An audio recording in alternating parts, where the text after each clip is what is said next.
again for Johnny Harkins. Woo! Woo! Hello, everybody. Hello. Hey. Hello. Hey, I want to talk to you. I want to get to know you guys. Come on now. Let's be friends. I'm going to try a few jokes on you. Some of these I wasn't going to do, but I was inspired while I was sitting here in the audience. Someone was talking about Native Americans before, and that got me thinking. I think we fucked up this country, okay? I think we suck. Right? We're $16 trillion in debt. Do you realize that? Like, we fucked up the country. We owe a lot of money to a lot of people, mostly China. I say we just give the country back to the Indians. Think about it. They would never see it coming, right? And dump all the debt on them. Fucking drop it on them. What a double cross, right? We show up, we take their land, spend 250 years spending it into $16 trillion of debt, and then we just give it back to them. That's fucked up. We call them Indian givers, too. We would be rude about it. We would be mean. Right? We wouldn't even be polite. That's the American way. Now, let's get serious. We are spoiled here in America, okay? I don't think people realize that, but we don't appreciate how good we got it in this country, okay? Did you know that Afghanistan is 90% illiterate? That's a fact. It is 90% without electricity as well.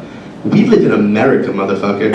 When we hear lions and tigers and bears, oh my, we think of the Wizard of Oz, right? Meanwhile, there's a poor little kid in Africa, and when he hears lions and tigers and bears, he thinks, oh great, something else trying to kill me. What the fuck is a bear? Right? We need to think about that more often. We need to appreciate what we got.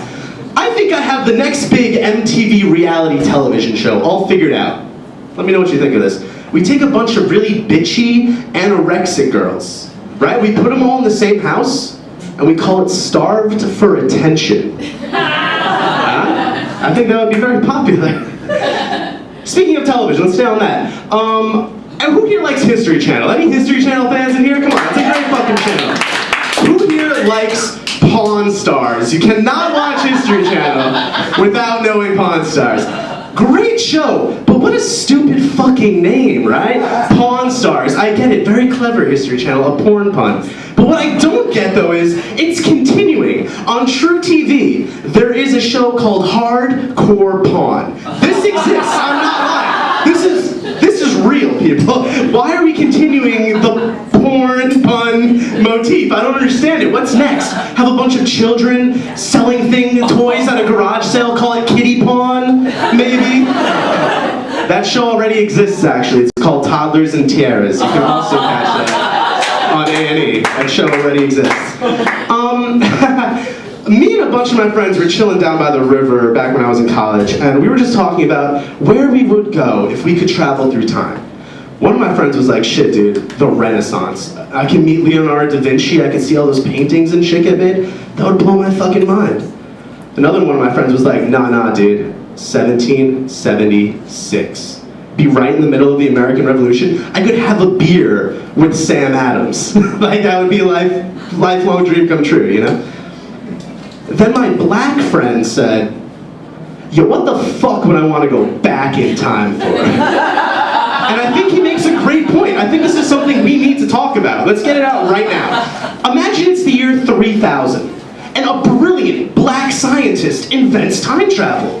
Well, fuck, there's a lot of shit that man can't do. What's a popular time travel destination? 1930s, right? Gotta stop Hitler before he gets World War II going. If you're a brilliant black scientist from the year 3000, big mistake, pal. You are not going to be taken seriously in 1930s America, all right? I'm willing to bet that the insane asylums of 1935 America are chock filled with misunderstood black time travelers. And we need to do something about this, people. Don't you understand? We need to save these wayward time travelers. All right, good. I'm glad you're all on the same page with me. I have a lot of really strange religious theories. Chief amongst them, I think Judas was gay. Now, hold on, it sounds ridiculous, but if you know the details of the story, it really does make perfect sense. Let me set the stage for you. Judas was gay for Jesus specifically, not just vaguely gay. He's gay for Jesus, and he followed Jesus around everywhere he went. Frankly, he was obsessed with the man, until one day he became very jealous of what was going on between Jesus and Mary Magdalene. And at the Last Supper, Judas snapped and he stormed out like a drama queen, right? And he betrayed Jesus to the Romans. Now, how did Judas betray Jesus to the Romans? With a kiss. That's exactly right. How come nobody ever talks about that? Isn't that worth bringing up? Can you imagine how that conversation between Judas and the Romans went? They were like, look, you could just point him out to us, man. This whole kiss thing, it sounds a little gay. But no, Judas is like, I'm gonna kiss him, and then you're gonna arrest him right after. And they're like, you realize you don't even have to be there, right? Like, you could just tell us where he's gonna be. Like, you are vastly overcomplicating this arrest by needing to do this whole kiss. But no, Judas is adamant about it. I'm gonna kiss him, and then you are gonna arrest him. So what happens? With his lover, Jesus, gone, and Judas outed to the whole world, what does he do? He kills himself. Textbook queer. Oh no. It's, come on, fun, right? It's Judas we're talking about here. Isn't it ironic that the best part of Martin Luther King Day is not going to school?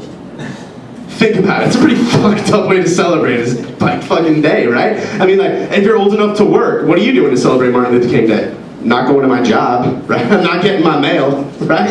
It's fucked up. It's just a 3-day weekend. You're trying to see your friend all weekend. He's like, dude, my Saturday's booked solid. What's your Sunday night look like? You flip through your calendar. Oh, Sunday night?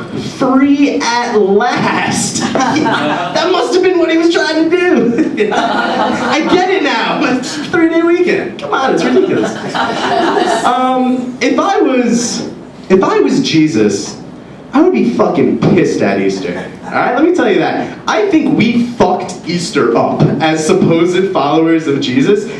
Like, first of all, I feel like the first thing Jesus would say is like, wow, a holiday of the day? It wasn't such a good Friday for me, if you know what I mean? Like, first of all, I'm a little uncomfortable with this being a holiday. Secondly, a bunny and eggs? Like, this is what you do this is my crucifixion we're talking about here, right? Like, pagan symbols of fertility?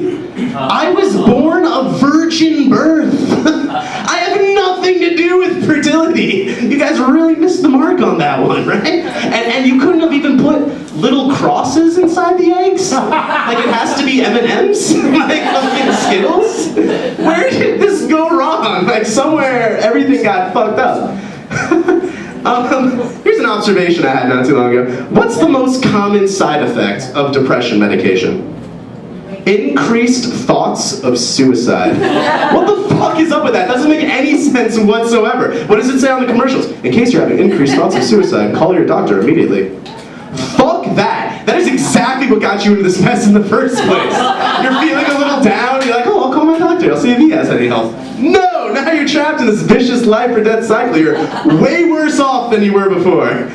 Stay away from medicine. That's my message to you. And this is sort of well-worn territory. I mean, this is a very like 2000s joke, but fuck it. I want my swing at it. Restless leg syndrome, okay? What the fuck is up with restless leg syndrome? How is that actually a thing? You wanna know what the cure for restless leg syndrome is? Throw on some tap shoes. Bam, right? Join